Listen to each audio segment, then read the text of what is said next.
Hola, hola, ¿cómo están? Muchas gracias por estar ahí, por acompañarnos en esta nueva edición de Entrevistas CNN. En esta ocasión vamos a abordar algunos datos interesantes que dejó la realización de un estudio que da cuenta de cierta percepción por parte de la población masculina de nuestro país en relación a distintos cambios sociales. Vamos a abordar también la postura del género ante distintas situaciones que han surgido en el último tiempo también, comparándolos con algunas cosas que ocurrían en el pasado. Para poder precisamente hablar de este estudio, de las implicancias también de su realización, vamos a tomar contacto de inmediato con nuestro siguiente invitado. Él es Gabriel Otero, director del Observatorio de Desigualdades de la Universidad Diego Portales e investigador COES. Gabriel, muchas gracias por acompañarnos. Hola Francisca, muchas gracias a ti por la invitación. Me gustaría partir, Gabriel, con algún contexto de cómo se realiza esta encuesta. Sabemos que este es un apartado y que en esta oportunidad se trató de tocar este tema de la masculinidad e intimidades en puntual, pero también va dentro de un contexto un poquito más global, ¿no?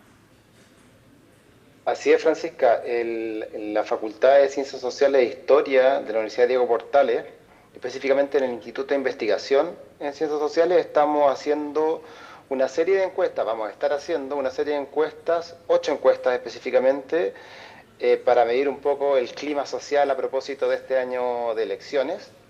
Y partimos, esta es la tercera encuesta, de la que vamos a hablar hoy día, que es una encuesta sobre masculinidad e intimidad. Pero ya hicimos 2 anteriores, una sobre rabias y temores y otra sobre cuidados.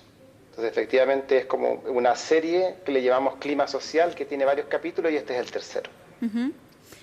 Gabriel, uno de los datos que deja este sondeo que realizaron es que la primera palabra que se le viene a la mente a las personas cuando hay que describir al género masculino es la palabra machista. Cuéntanos un poco también de cuál es la tendencia, por ejemplo, hacia esta respuesta y cuáles son las causas detrás. Sí, efectivamente es la tendencia mayoritaria por esta palabra para dar cuenta o describir a los hombres hoy día. Y esto ocurre tanto en hombres como mujeres. Hay que dejarlo como súper claro también. Ahora, las percepciones de machismo evidentemente son mucho más mayoritarias en el caso de las mujeres. Ajá.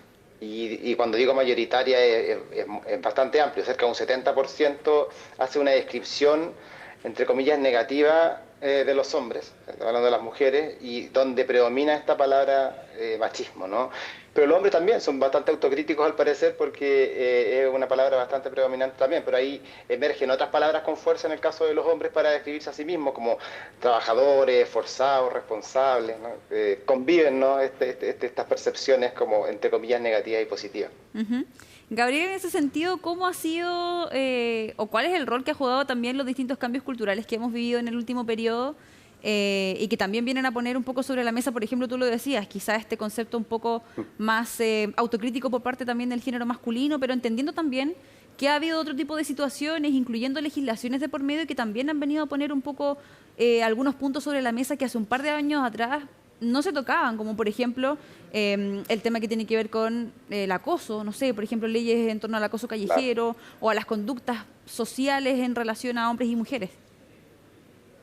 Efectivamente, Francisca, en general hay un consenso, y esto más allá de hombres y mujeres, de que hay importantes avances en materia de igualdad de género y que estos avances son importantes para la sociedad. Eso como queda súper claro en la encuesta. Pero también quedan en evidencia ciertas ambivalencias, ciertas tensiones a propósito de estos cambios, ¿no? Que han sido algunos de ellos como más valóricos, pero otros también bastante institucionalizados, por ejemplo, en normativas de género en las instituciones. Y ahí, claro, ahí lo que se puede ver de forma bastante clara es como una transición, ¿no? Una sociedad que transita hacia valores más igualitarios, pero que evidentemente son cambios que a los hombres, que los hombres no saben transitar, o que al menos evidencian que se sienten incómodos en alguna medida respecto a estos cambios. Por ejemplo, es bastante predominante la sensación de los hombres de que es más difícil ser hombre hoy día que en el pasado, ¿no? Que también hay una dificultad respecto de cómo relacionarse con las mujeres, ¿sí? Y como que cuáles son los nuevos códigos, ¿no?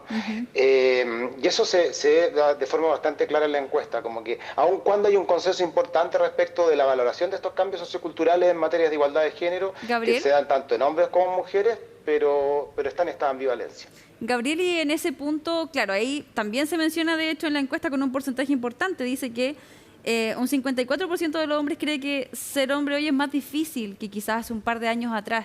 En ese sentido, por ejemplo, sabemos que hay cambios que ya están quizás en marcha, y qué va a pasar también, o cómo se puede leer un poco lo que pueda pasar en el futuro, entendiendo que la idea es que quizás este porcentaje vaya disminuyendo, ¿no? Que en el fondo, más que sentir que sea difícil ser hombre, sino que quizás se vayan adaptando a esos cambios que en realidad muchas veces son necesarios. ¿Cómo lo ves tú también desde ese punto de vista?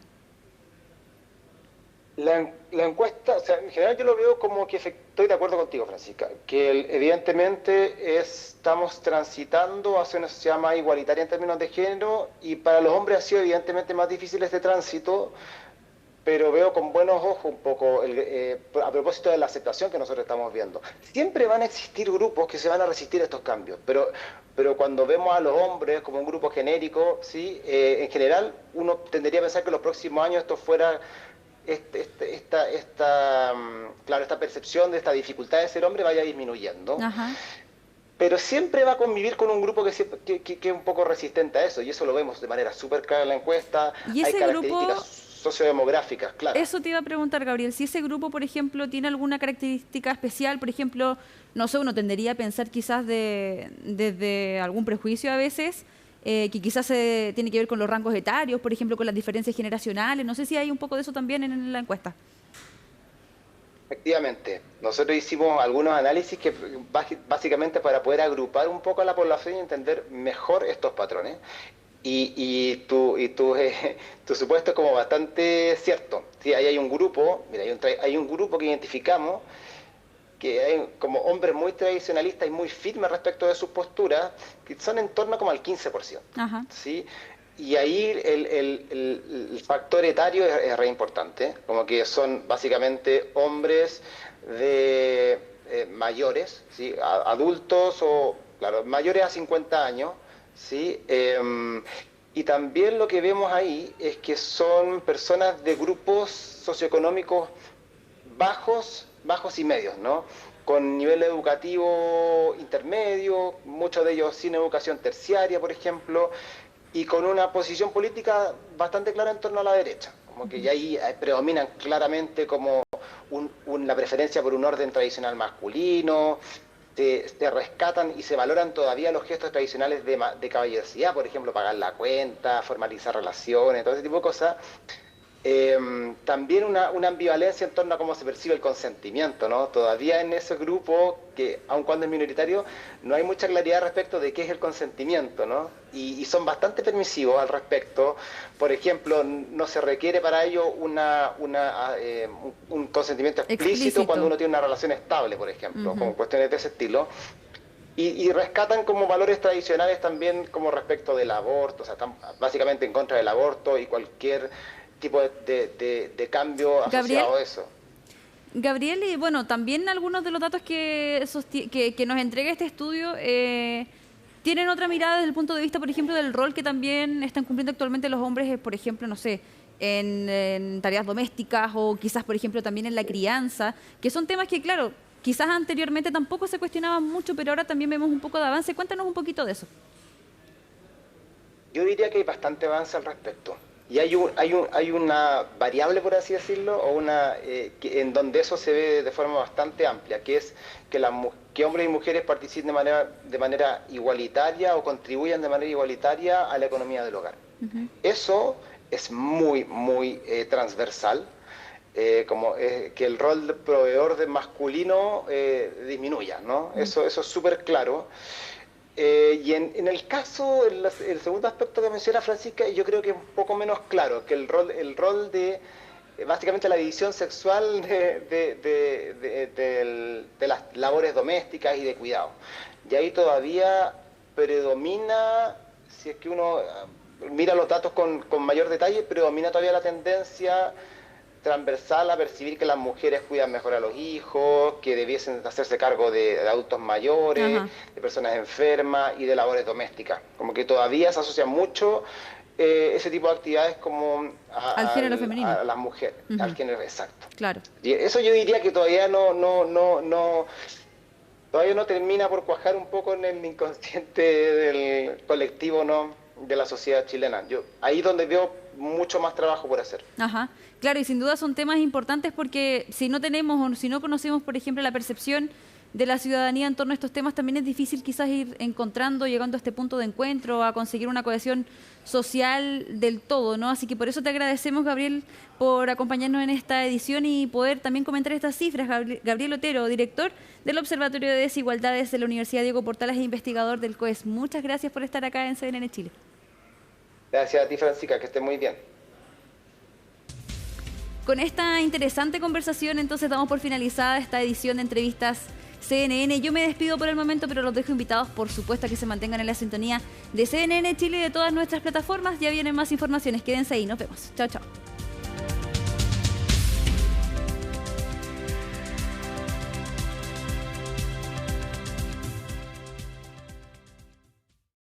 Influyentes.